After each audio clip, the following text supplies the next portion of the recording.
아무리 20년, 30년 남의 부동산을 평온 공연하게 점유했다고 하더라도 자주 점유가 아니라고 본다면 점유취득시효 완성될 수 없습니다. 안녕하세요. 나는 변호사다 김세라 변호사입니다.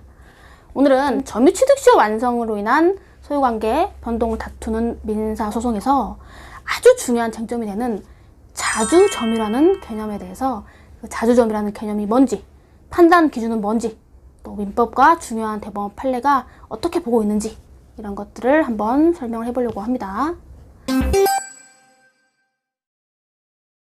자, 일단 자주점유라는 거는 소유의 의사로서, 자신을 위한 소유의 의사로서 배타적으로 지배할 의사, 그러한 의사로서 가지는 점유를 자주점유라고 해요. 그래서 정당한 권한, 실제로 소유권을 취득할 만한 법률적 권한이 있었는지, 그러한 권한이 있다고 믿었는지 이런 것을 묻는 것이 아니라 그냥 자신이 소유의 의사로서 배타적으로 지배할 의사로서 하는 점유를 말해요. 그래서 경우에 따라서는 도둑이 하는 점유도 자주점유가 될 수 있는 거예요. 개념적 이해를 돕기 위해서 예를 든 겁니다.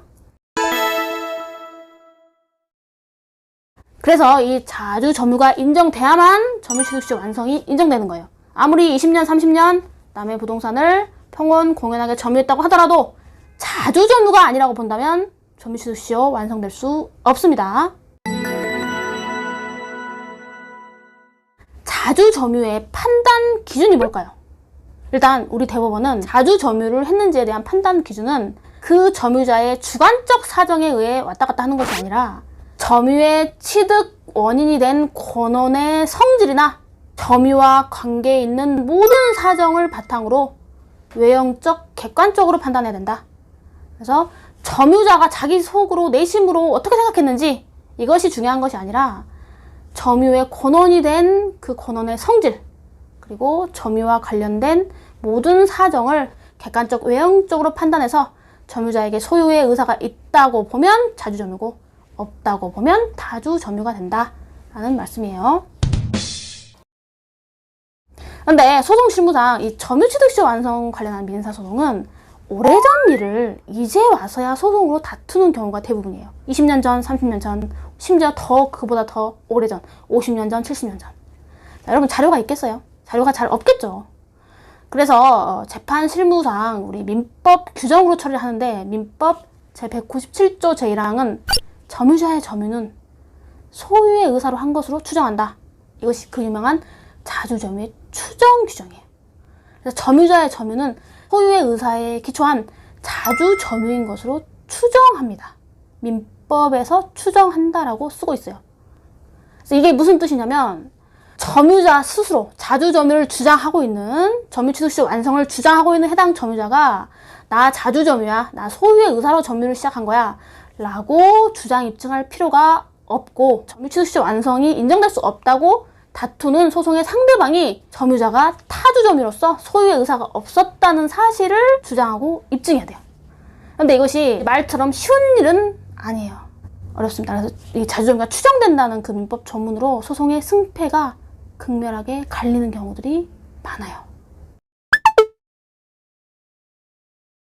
자주점유가 추정된다는 거지 언제나 점유자가 오랫동안 점유하면 자주점유로 간주된다는 건 아니잖아요. 추정은 반대쪽에서 반대되는 사실을 주장 입증하고 그 주장 입증이 성공하면 깨질 수 있는 거예요. 그래서 자주점유 추정은 망구불변의 진리가 아니라 상대편에서 얼마든지 깰 수 있다는 것입니다. 그래서 우리 대법원이 자주점유 추정을 복멸, 자주점유 추정을 깨는 자주점유가 아닌 것으로 볼 수 있는 유형을 몇 가지를 설치를 해요.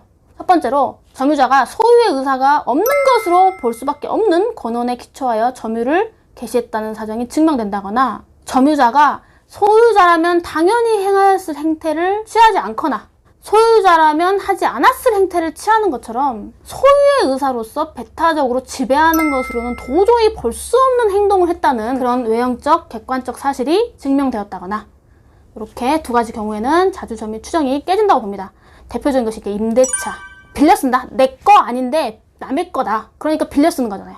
임대차가 빌려 쓰는 거잖아요. 돈 내고 빌려 쓰는 거죠. 뭐 사용대차, 경우에 따라서는 사용대차. 돈을 안 내고 무상이지만 남의 것인데 그냥 빌려 쓴다. 이런 것들이 대표적으로 내게 아닌 걸 알고 하는 거죠. 그럼 이제 여기서 조금 더 나아가서 우리 이제 유명한 것이 이제 악의의 무단 점유라는 것이 있어요.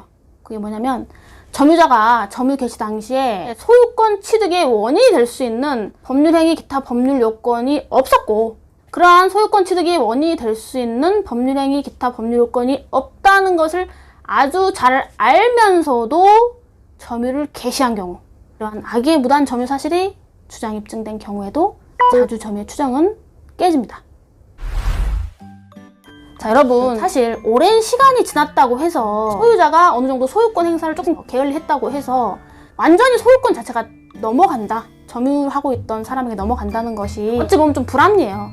불합리한 경우가 굉장히 많고, 근데 실제 재판에서 민법 제197조 제1항의 자주점유가 추정된다는 법리 때문에 판사님들도 이게 좀 뭔가 점유자가 처음에 점유를 개시할 때 좀 권한이 없었던 것 같다는 의심이 들고, 약간 뭔가 점유자의 점유가 좀 이상하다라는 의심이 들어도 확실한 증거, 점유 개시 당시에 권한이 없다는 사실을 알았다는 그런 증거라든가, 점유 개시 당시에 소유의 의사가 없음을 전제하는 점유 권한이었다는 것, 뭐 임대차나 사용대차였다는 것, 이런 것이 완전히 증명이 되지 않으면 법리적으로 자주점유 추정의 법리에 따라서 점유자에게 유리한 판결을 선고할 수밖에 없어요.